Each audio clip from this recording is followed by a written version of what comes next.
Kekasih berarti orang dekat. Dalam bahasa Inggris itu the loved ones. Love-nya, tahu tulisan love kan? Di belakangnya ditambahin huruf D. Loved ones. One itu owner. Tulisan satu tahu ya, 1, 2, 3 ya. The loved ones. Itu artinya orang terkasih.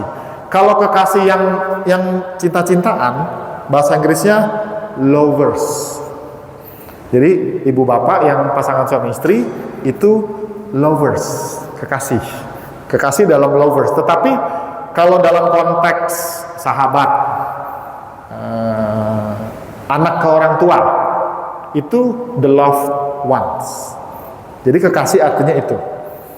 Dan penting bagi kita untuk bisa membangun hubungan dengan kekasih. Dan saya menggunakan istilah koneksi, bukan komunikasi.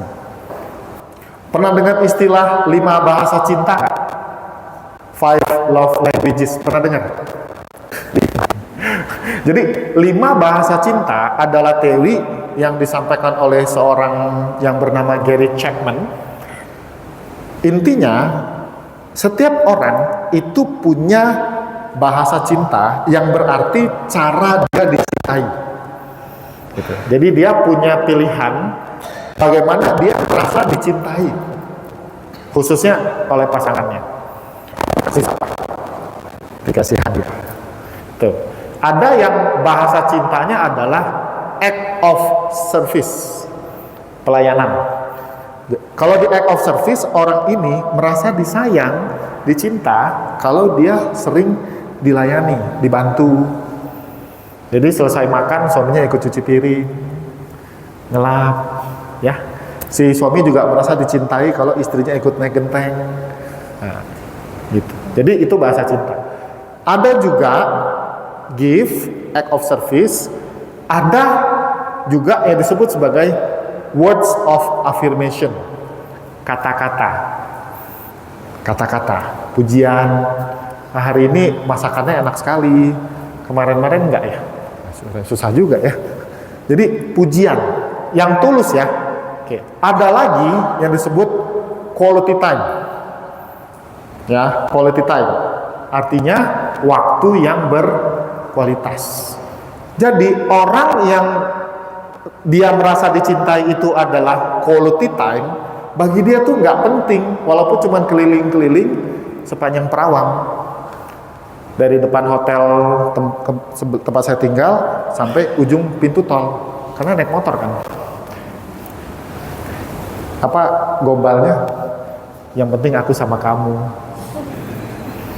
Ya, quality time. Yang penting aku sama kamu. Dan tahu nggak, sepanjang jalan tuh mereka ngapain? Ngobrol, cerita, bagi. Orang ini nggak butuh dikasih hadiah. Dia butuhnya punya waktu yang berkualitas.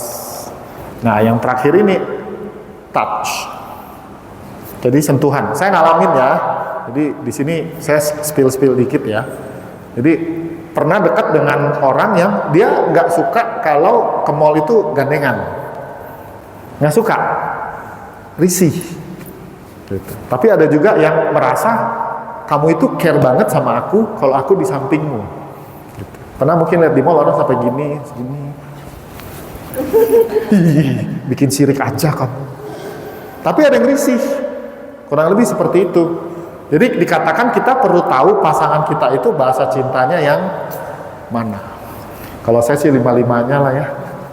Dikasih hadiah senang, ya.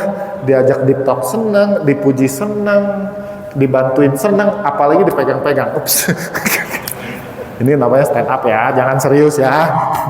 Nah, kalau kita perhatikan 5 bahasa cinta itu, ternyata kalau di Buddhis, itu ada di Anguttara Nikaya 2. Pemberian.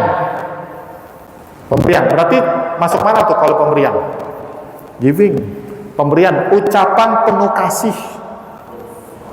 Words of affirmation. Perilaku murah hati, give juga. Dan tidak membeda-bedakan adalah 4 cara untuk memelihara hubungan yang baik. Ini disampaikan Buddha kepada para anggota sangga. Tapi ibu bapak jangan semata-mata berpikir anggota sangga itu mesti biku, bikuni. Karena sangga artinya komunitas yang berkumpul bersama. keluarga Anda bisa disebut sebagai